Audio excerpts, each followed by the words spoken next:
Today we're going to be watching a replay of Skeeter, TI-11 winning carry player. And the reason why we're going to choose today's game is we're going to see a bit of a comeback. We want to know what it takes to close out some of these really hard games and what it looks like to be like a reliable carry in a very difficult situation and what really separates these top of the tier carry players from the rest. Let's go ahead and jump right into it. So in today's game, Skeeter is going to be playing Drow Ranger Safe Lane, somewhat standard starting items. He is going to be against a pretty tough lane for him. Broodmother. Generally, any hero that kind of gets up in your face, invades areas, is very difficult for Drow to deal with, especially summons heroes, because until she gets her shard, she doesn't really have any way to deal with a bunch of units. Like, her multi-shot only hits so many units at a time. So today, we're going to be watching Skeeter play Drow Ranger, and for the sake of seeing more relevant parts of the game, I'd like to fast forward to where he gets booted out of lane. We're looking at 9 minutes in.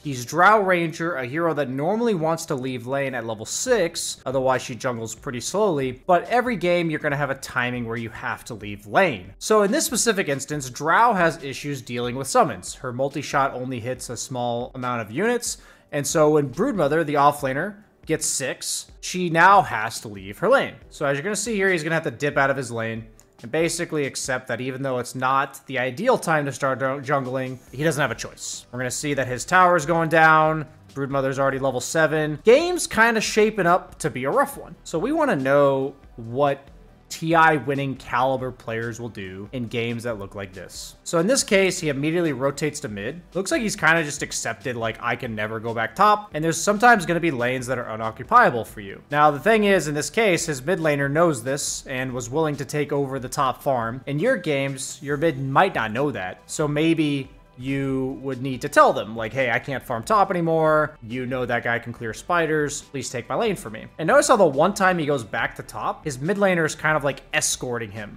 back to the lane, basically making an aggressive move on the Broodmother, which is going to allow him to go back to his lane and farm at least one creep wave. And this is important because even as a carry, when you get booted out of lane and your hero is not strong enough to occupy it, if somebody else on your team is making a move, that's absolutely fantastic. But notice how in this case, like, the second Primal Beast is out of the equation, he's forced to gust the Brood and TP out. So you can see why he's not going back, if you weren't sure already. But in this case, like, it's super early on. It's only 11 minutes in, he's level 6. He doesn't have too many options, so he's gonna walk right back to lane, and he might have even called for this Primal to come to his lane, because he's getting a little bit of help here. If you're not getting this help, you're just gonna have to dip further and further into the jungle, and depending on how aggressive the Brood plays, you're gonna have to retreat further and further. But it looks like he's kind of drawn a line for himself, like somewhere around here, where he says, I'm not going that far up, as the recovery farm has begun. Let's check out the net worths. So all things said and done, they're not down, they're actually winning. They have an offlane Doom with a Midas. So even though they're winning, their #1 net worth guy isn't gonna do anything. Doom has like half of his net worth in mana boots and a Midas. That's actually 2/3 of his net worth. So you kind of have to think, like, this portion of the game is going to be a storm that they must weather. No pun intended, since the opponent has a storm. Maybe the pun was intended. I think staying in your main jungle is ideal in the current patch. Retreating to triangle just isn't really a thing, because it's no longer a triangle, right? There's no small camp there. There's just very little farm to get. So he's going to start most of his minutes in his primary jungle. So the question is, does he fight? Does he farm? In this case, he has a Dragonlance, so he should feel kind of decent to, like, mosey towards fights. Notice how in that case, like, he went towards the fight, didn't see an opportunity, walked away. Clears like one wave or even like half a wave, and he's immediately scared again. I'd really like to emphasize, like, how disciplined he's playing. Like, this looks so inefficient, but we're kind of like seeing him respond to the movements of the enemy team consistently. It's like they show up. You know, a lot of people ask me, what do I do if my hero can't contest, like, any heroes on the map? Like, I'm just a really weak carry. And you see, like, every time the Storm shows up, the Broodmother shows up, he's just retreating and basically waiting for them to go somewhere else. So in this case, they're ganking bottom. There's like a big fight going on, and he immediately queues up the Shard. I mentioned the Shard being his one way to deal with summons. I really like Shard on Drow if there's a hero you can't kill because they're too tanky and you need to chew through their sustain, or if you're dealing with heroes like Broodmother, or you don't feel comfortable showing on creep waves, because the Shard allows you to clear groups of things. So every time a fight shows up, it looks like he's kind of like moseying towards it. He's willing to participate, which when you're dealing with heroes like Drow that are not very independent, they're not split pushers. If you're looking at like anti-mage type heroes, you're going to go play by yourself. You're going to go be evasive. You're going to see a fight here, and then you're going to run all the way over here. But Drow, she can't do that. She's a slow, ranged hero, squishy, all on her own. So he is kind of like mirroring his teammates. Like wherever his teammates are going, he's following them, and he's using them as like protection. In this case, like I like to choose a strong hero on my team and use them as like my bodyguard. So he's been doing that with Primal Beast a lot of the time. So now that he's got the shard, he should feel pretty comfortable farming stacks. It actually makes it kind of fast. It's not like super fast still. Drow's still not the best, but he's getting a decent recovery farm now. And he gets invaded into his triangle. So, like, this is a situation that we can rewind and see that the opponent clearly smoked. Like, we don't see anybody on the map. He's even got, like, a teammate trying to break the smoke. They find the smoke, and the Slark used night vision to scout him out. That's, like, a pretty impossible gank to avoid. His choice was to assume he was getting smoked and just not farm the quad stack, or to go for the quad stack and kind of roll the dice. So, a nice move by the opponent team to take him out there, but he did get most of the farm. So, it's not, like, the end of the world. So he's going for the Hurricane Pike. I imagine that's because of Slark. Just getting out of the pounce. TPing away from the action this time. Getting dove again by the Slark. So what I don't really like about this is Slark is the hero that kind of wants to initiate the hunting of him. And he TP'd to the lane that had the Slark. So if you're going to do this, you usually want to like TP in. Clear like the one wave. And then the opponent's going to be like, the Slark's going to say, hey, Drow's here. Like, get him. So this is a situation where I think if he really had full discipline, he would have cleared this one wave because, you know, he saw the opportunity. But then the Slark is going to be like chomping at the bits, ready to kill him, right? But because he lingers, in this case, for another wave, you know, that's when the Lich comes in to help. And suddenly he's in for a hurting. So Storm's beyond godlike. He's dealing with Slark and Storm, two heroes that are just going to non-stop pressure, be aggressive. How do we get back in this game? You know, that's the question. How do we make this a game? So now he's going to walk top, use his... He's actually going to wait until the creep wave was almost dead and his teammate was nearby. So this is important. Notice how he waits to show on the creep wave. These are the little decisions that kind of make the difference. It's like if he shows right away, the Broodmother might just dive him. But now the Broodmother's like, oh, there's new camps to farm. We're going to back off. He's got the Primal Beast walking in front of him. Now I'm going to show. I actually think he showed because it was the new minute mark and Broodmother likely retreated to a farming camp. That's something to think about. I wouldn't have considered that. So a fight's going on bottom. He's going to make his way there, but it's more of like this is farming towards the fight, but he's probably not going to want to participate because they're losing by 6k and he doesn't quite have his item yet. So in this case, he cleared mid, which is really nice because he cleared it during the fight. So one thing that's really important to do when you're losing like this is to clear mid-wave during fights if possible. Because usually the opponent, when they win the fight, they want to like barrel down a lane, right? They want to take a tower immediately. And the mid lane's the shortest lane, so it's the easiest one for them to take. So in this case, the opponent kind of moved all their heroes to top. So he's just playing bottom. When I look at these type of games, I'm kind of thinking like we need the opponent to mess up a little bit. You know, we need them to overextend. Where do we think that line is, right? He's looking at TPing at this fight, but his Primal's like 20% HP, forced to BKB, and now he sees the opportunity because Slark's super low, disengaging, using his ult. So that was a really patient TP. I'm almost surprised he did TP. But in this case, let's see. So super cautiously assisting the fight. Gonna get gone on.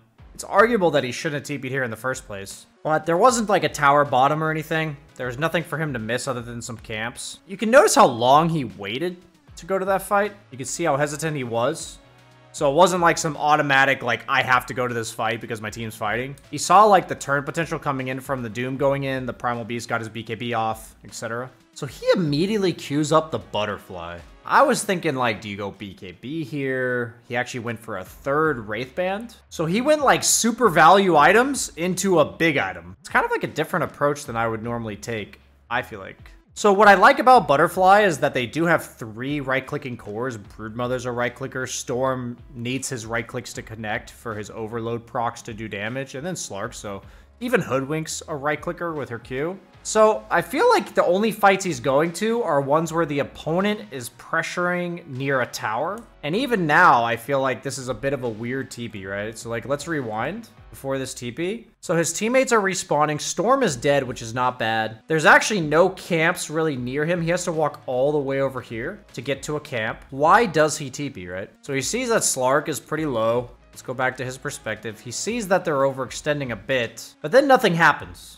So what do we do from here? We made this TP, nothing's happening. It looks like as long as the opponent's lingering, he's gonna linger. Trying to clear a creep wave. And it looks like nothing too fancy here. Like this kind of looks, this looks terrible. Like this looks like the absolute worst nightmare. We're now stuck in our base. Storm's respawning. There's absolutely no way for us to get out of here. Our primal mid's TPing back in and getting gone on. Clockwork sacrificing himself. Primal manages to narrowly... No, he's gonna die. Is he gonna die? Okay, so the Storm Spirit overextended a little bit. Now we're getting dove. We're down by 11k, dying at our tier 3 tower 25 minutes in. Storm did die, though. So let's kind of like check out the enemy items. He's going Lincolns. And Storm's got a lot of damage, but no real defensive items. So Storm will still die to a silence. He's actually maxing out stats, something we didn't notice, over the points in Gust. Kind of shows like he's trying to get max value out of just raw agility here. As he's committing to this butterfly with the triple Wraith Band. I don't know if I've ever gone triple Wraith Band, to be honest.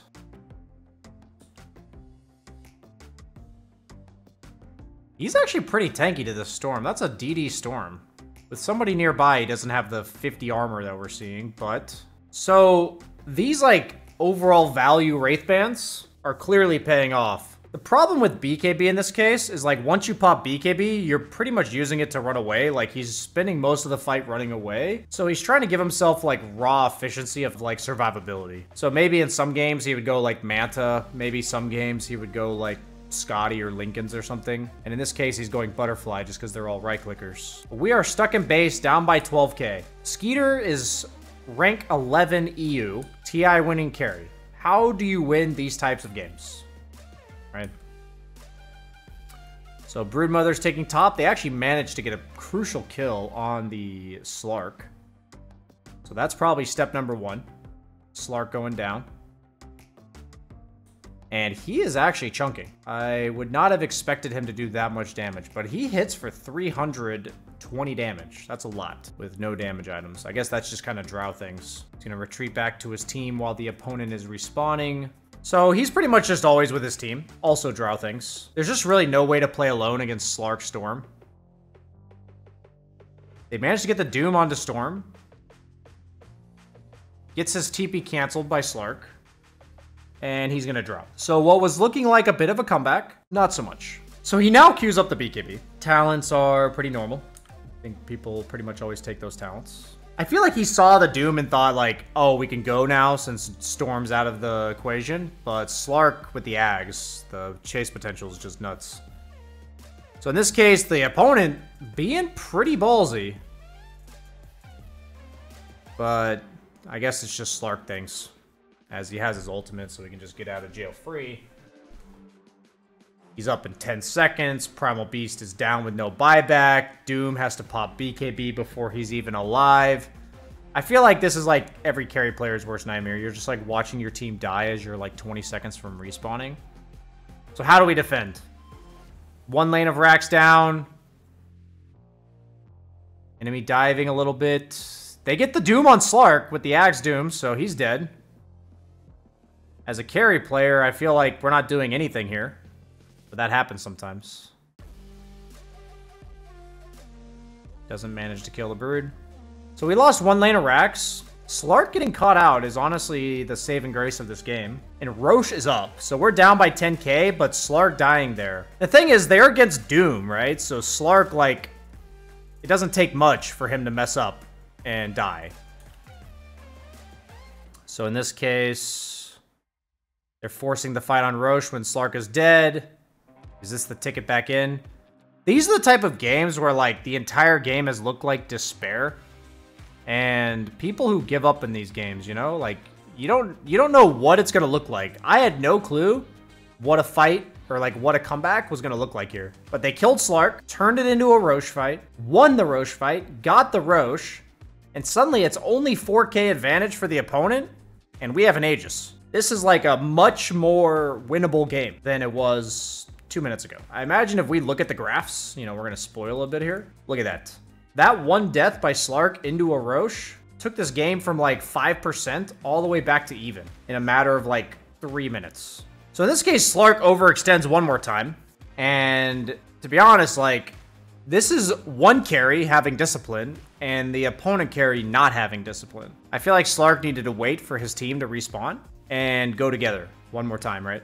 But Slark got really impatient. And what I'm kind of noticing, as I kind of mentioned, like what it takes to win these games, is just how patient these top tier carry players are. How patient they are to just like wait for the opponent to present them with an opportunity when they're losing. Like, I feel like what Slark's been doing is kind of forcing the issue. And a lot of what Skeeter is doing correctly in this game is what it takes to be a reliable carry for the team. Because I feel like what Slark is doing is being an unreliable carry. How many times you die in like a winning by 10K game. These are the type of games that as a Slark, like if he wanted to be top 10, like what is this guy's rank? He's 55. Like that seems like the difference, right? Between rank 55 and 10 is just knowing when to put a pump on the brakes. As we're looking for more, focusing a support in the back. And we're actually gonna, suddenly this map is like opening wide open for us. We have 1.5 minutes on the Aegis. I'm sure the Shadow Blade is a bit of like a positioning tool, as I feel like survive against all 3 cores. Okay, they're jumping me now. BKB is like the get out of jail free card. And then the Shadow Blade makes it even harder for them to get jumped. Maybe even allowing us to jump them, right? Because we're going to see them before they see us. So a lot of times the Silver Edge is more of like a damage vision type item rather than for the break. I think a lot of players think of it as like a break. That's what they buy it for. They have like Bristleback or Tidehunter. But a lot of times it's just a positioning tool on right clickers that need the damage as well. It's like a combination of Daedalus and positioning. So it's a little bit less damage for the sake of the positioning. So I really like his patience here, because he doesn't see Slark and he doesn't see Storm. And Slark is just feeding to a Doom. Gotta love it. Thank you, Slark. Rank 50. See, now, the beauty of watching a game like this is I really do feel like the majority of this is Skeeter just kind of playing solid and the Slark chucking the game. And a lot of people may say, like, but does that mean Skeeter really carried the game? I think it's such a lesson to learn that I always try to remember that so much of carrying the game is not throwing the game. It's not a like how fancy are your plays. It's don't make these mistakes that this Slark is making. Don't have those careless deaths that turn that 95% win into a loss. Have we noticed Skeeter getting caught in the last like 15 minutes? And the answer is no, right? He's been super disciplined, super patient, playing off map, never really showing himself. Catches the Lich, actually gets hexed up and dies. And of course, the caster's curse, the YouTube video curse of he immediately gets caught afterwards. So he's dying to a sheep, and in that case, he queues up the Lincoln Sphere. It's pretty tough for him to react to that. He might not have known that Storm had a sheep. But Slark is still dead during this time, so it's going to be difficult for the opponent to punish too hard. And the Doom has like super high net worth with bots to Refresher, Ags, Octarine. What do we do now? We know the Storm has a Hex. We know that if we get caught without pressing BKB, that we just die. And we're going to bait our Doom. Okay. So in this case, he had teammates behind him. This was actually a sick bait, as we're going to rewind here. So in this case, like, this is almost like mind games, right? Because he has Doom bots too. So his Doom just TP'd into the outpost. Gets gone on. Doom with the blink Ags. Counter initiation. Gets his BKB off. And game-winning kill on Slark. Follow it up with a game-winning no buyback Broodmother kill. So the option was to basically bait the opponent to make the exact same play they just made. It just worked. You would be surprised how well that works. Basically saying, presenting a situation that just worked for the opponent, but with a little bit of a twist. In this case, he's got the Doom bots too, and we're going to get a Roche. Normally, you could just say, let's hang up the replay here, it's over. But how do we prevent ourselves from doing what the Slark did? The Slark had an Aegis, had absolute control of the game.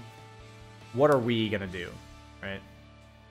Looks like nothing too fancy. We're not going to dive the base. We're not going to get caught by ourselves. We're hanging out with our team. One of the big issues that Slark had was his team was right here, and he died over here solo to a Doom. So sticking to objective gaming, not getting caught alone, has the Lincoln Sphere done.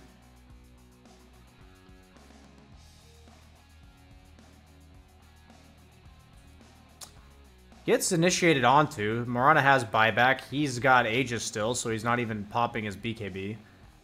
Surprisingly tanky on the Drought. Has almost 3,000 HP. No enemies nearby. He has 43 armor. And I think the overall, like, methodical approach we're taking to ending this game is the difference between us and the Slark. In this case, Doom is top, looking to kill the Slark. Doesn't work. You can kind of see it on the minimap. Used his Ag Scepter, Doom there. So we've still got 1 more minute on the Aegis. Doesn't look like we're rushing too hard, as we want to take this tier 2, if possible, so we can push through other lanes. Aegis still for 25 seconds. Broodmother got caught. And I like the fact that he's just consistently positioned in a spot where the opponent has to put themselves out of position to try to bring him down. I think that's the key. Is how much more difficult it is to kill him than it was to kill the Slark earlier. And I think that's going to be a nice clean wrap up to this game. So a lot of what we saw in this game is just a matter of sticking to your guns, waiting for the opponent to slip up a little bit, and that's how we turn a 95% loss into this. And I think it is so important that you guys see these type of games. That's what it takes to get to the top of the top.